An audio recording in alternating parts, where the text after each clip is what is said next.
namu Pa Moussa Pa Ousmane namm sans limite ba xamatuma lu na mel di jëriñ ba tax na.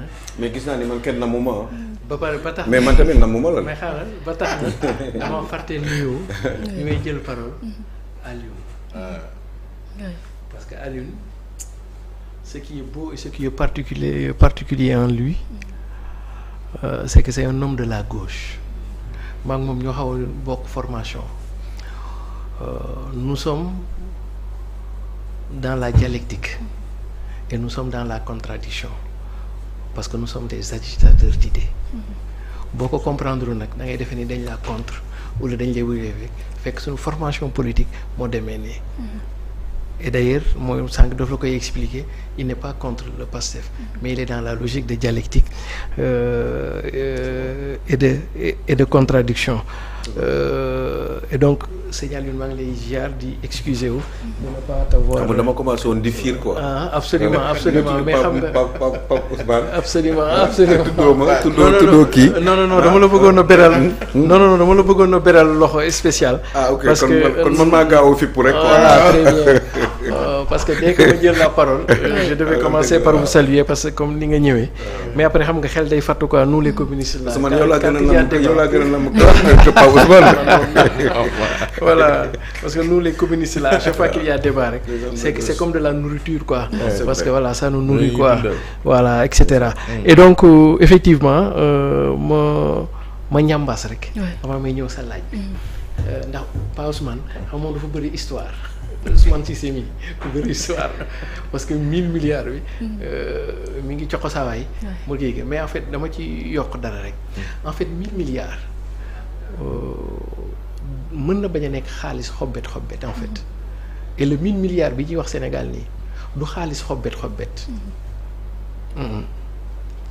xam nga lan la mën a doon ay or ay diamant et cetera nga yor ci benn quantité yoo xam ni soo demee banque xam nga tey jii yow soo amee or bu bari mën nga dem ci benn banque ñu peser ko par rapport ak cours de l'or su fekkee loolu mat na temps ci xaalis dañ lay jox benn coupon certificat la tudd ne léegi nag yow am nga temps ci banque bi par exemple 1000 milliards ñu koy def sa compte léegi nag yow ëllëg banque affiliée boo dem boo ko présenté loo fa soxla ci xaalis à hauteur de li nga fa déposé mën nañ la ko jox en liquidité te moo xamal la ni régime Macky Sall 2019 2020 amoon Yoff laa dëkk ca côté aéroport ba bu ñu daan wax le nombre de jets yu daan jóge foofu guddi di génn réew mi et cetera et donc effectivement sénégalais yu bëri dañuy jàpp ne bu ñu nee 1000 milliards ay xaalis xobbet la mais mën na bañ a doon xaalis xobbet mën na nekk équivalent en lingot d'or ngay dem placer ko dans une banque ñu peser ko avec le cours de kii mu ëpp ko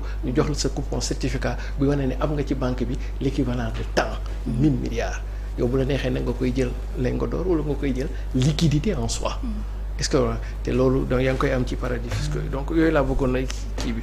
D'accord pour wax sa tontu bi pour man ni mu demee nii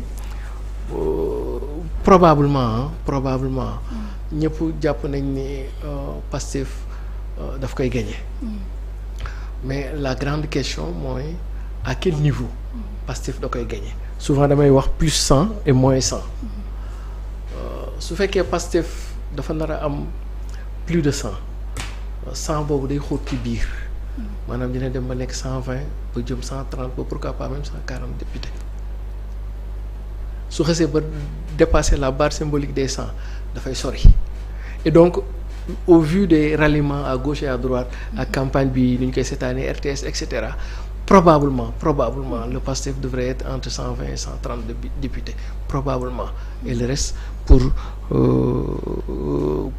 l'opposition. Maintenant revenant ci li nga doon expliquer ci discours c'est-à-dire que man des fois su may seetaan RTS di seetaan campagne bi je me pose 2 questions en fait. Lesquelles?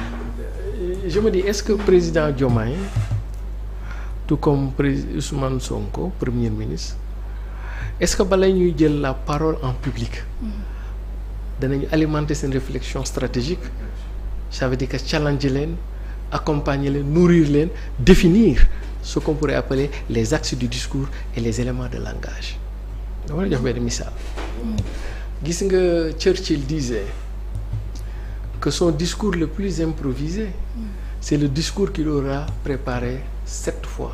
Lui est prêt 7 fois. J'ai comme l'impression quand j'écoute le président de la République, quand j'écoute le Premier ministre, dañuy def freestyle li xale yi rappeurs yi naan freestyle maanaam danañ ko préparer nii rek danañ ko xam ni ci seen bopp mais daanaka il parle en réfléchissant en même temps te soo nekkee kilifa balaa ngaa jóg da nga war am ay bataillon de gars yoo xam ni non seulement l'axe du discours da ngeen ko war a waxtaane ba génne ko mais l'ordre du discours et les éléments de langage.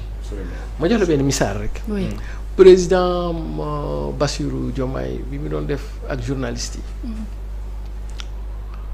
dañ ko posé benn question ci Samba Ndiaye.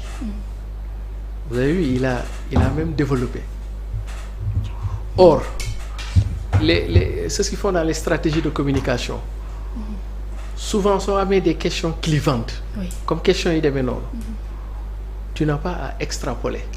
Le président de la République jour boobu dafa wax di expliquer wu voire même di justifier wu. Or il aurait dit tënk question boobu ak problématique boobu ci benn mais ça c'est le pouvoir discrétionnaire du président de la République.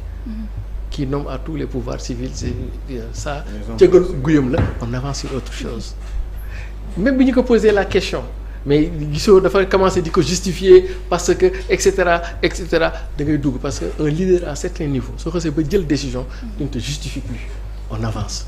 Même sur l'affaire Bougane quand on l'a interpellé il a essayé d'expliquer quoi et cetera non peut-être il fallait dire tout simplement que ma propre sécurité ne dépend pas de moi ça dépend de l'armée et particulièrement du gouverneur du palais. Point. Et puis on jàllee même chose aussi ba ci Ousmane Sonko Ziguinchor et cetera pour une question aussi sensible. Surtout que ñu jiitu ko ci mbaram.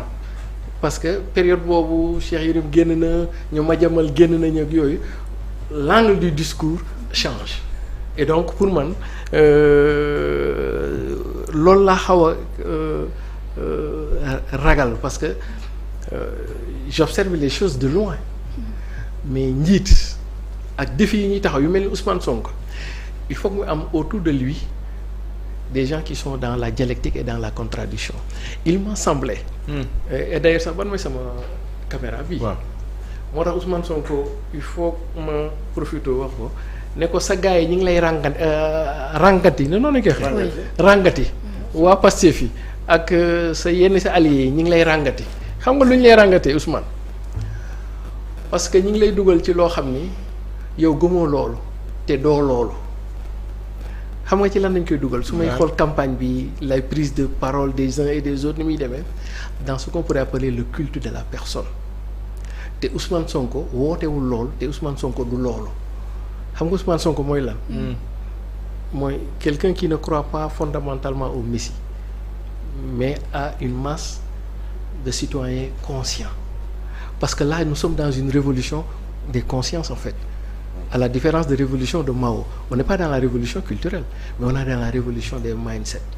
Et donc, Ousmane Sonko, comme nous l'avons dit, c'est pas moi qui est important, mais c'est le projet qui est important.